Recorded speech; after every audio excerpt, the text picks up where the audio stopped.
कभी किसी ऐसी जगह के बारे में सोचा है जो देखने में तो किसी जन्नत से कम नहीं, पर जिसका इतिहास दर्द और बलिदान की कहानियों से भरा हुआ हो? आज हम एक ऐसे ही सफर पर निकल रहे हैं, अंडमान और निकोबार द्वीप समूह की गहराइयों में। ये बात ना सोचने पर मजबूर कर देती है।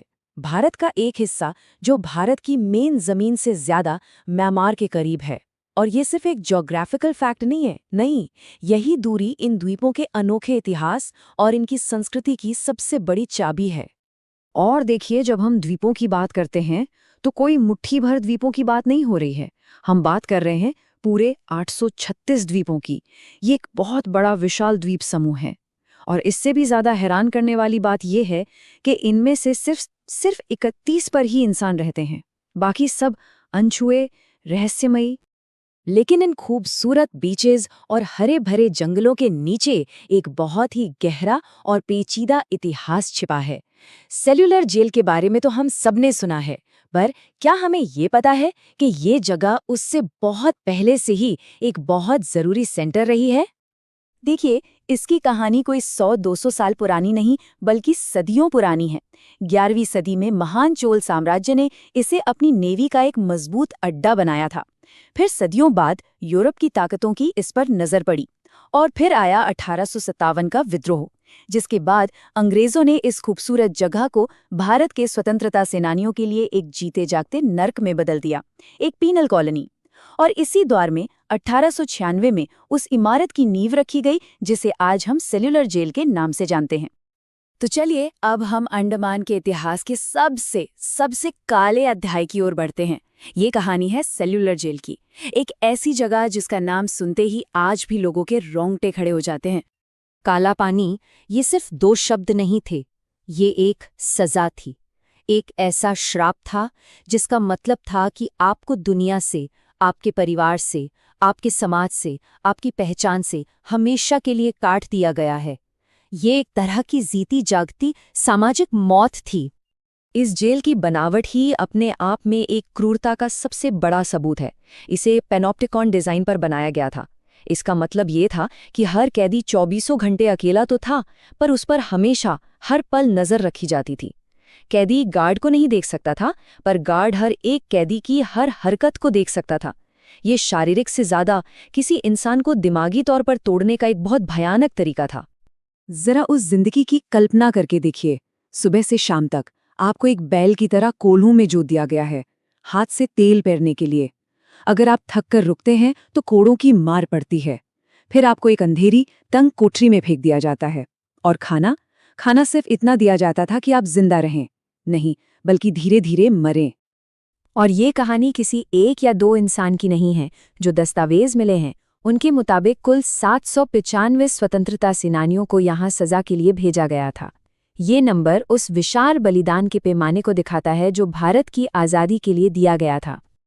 इन दीवारों ने महान से महान क्रांतिकारियों को कैद में देखा है।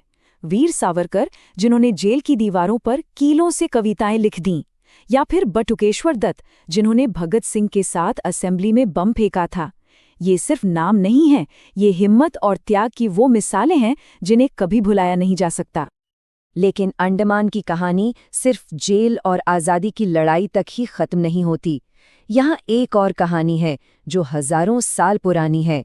ये कहानी है इन द्वीपों के पहले बाशिंदों की, यहाँ की प्राचीन जनजातियों की। ये एक एक्टिविस्ट का बयान है और ये एक बहुत ही शर्मनाक सच को हमारे सामने रखता है। ह्यूमन सफारी, इसका मतलब था कि टूरिस्ट पैसे देकर जारवा जनजाति के लोगों को देखने के लिए जाते थे, ठीक वैसे ही जैसे हम किसी चिड़ियाघर में जानवरों को देखने जाते हैं।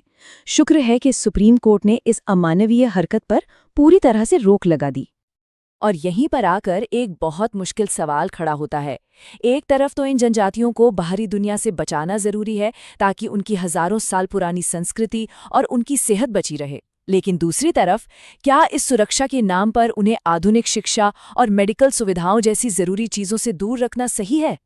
इसका कोई आसान जवाब नहीं है और ये एक बहस है जो आज भी चल रही है। तो इतिहास के इन पन्नों से निकलकर आज का अंडमान कैसा है? आज ये दुनिया के लिए एक ट्रॉपिकल पैराडाइज है, एक जन्नत है। लेकिन साथ ही ये एक ऐसी जगह भी है जो अपने अंदर कई विरोधाभास, कई कॉन्ट्रडिक्शंस समेटे हुए है। आज अंडमान की इकोनॉमी का सबसे बड़ा और सबसे जरूरी हिस्सा है टूरिज्म। ये लोगों की कमाई का मुख्य जरिया तो है, पर अपने साथ कई चुनौतियां भी लेकर आता है, जैसे कि पर्यावरण पर बढ़ता हुआ दबाव और वहां की लोकल संस्कृति पर इसका असर। तो लोग यहाँ आते क्यों हैं? जरा सोचिए, दुनिया की सबसे खूबसूरत कोरल रीफ्स के बीच स्कूबा डाइविंग करना, या फिर एशिया के सबसे बेहतरीन बीच राधानगर पर ढलते हुए सूरज को देखना। यहाँ रहस्यमयी गुफाएं हैं और भारत का इकलौता एक्टिव ज्वालामुखी भी यही है। ये सचमुच एक जन्नत है। वैसे ये आंकड़े एक बहुत दिलचस्प बात बताते हैं। अंडमान आने वाले लगभग 94% टूरिस्ट भारतीय ही होते हैं। ये दिखाता है कि अपने ही देश के इस अनोखे हिस्से को देखने और समझने की हम सब में कितनी गहरी इच्छा है। तो चलिए कुछ जरूरी बातें फटाफट जान लेते हैं। राजधानी है पोर्ट ब्लेयर। 2011 में आबादी लगभग 3,80,000 थी, और एक हैरान करने वाली बात यह है कि यहाँ सबसे ज्यादा बोली जाने वाली भाषा बंगाली है, जो इसके मिले जुले और पेचीदा इतिहास का एक और सबूत है। तो आखिर में सवाल यही उठता है कि अंडमान का भविष्य क्या है? क्या ये सिर्फ एक टूरिस्ट हॉटस्पॉट बनकर रह जाएगा, या फिर अपने इतिहास, अपनी प्रकृति और अपनी प्राचीन संस्कृति के बीच एक संतुलन बना पाएगा? ये सवाल सिर्फ अंडमान का नहीं, बल्कि हम सबका है।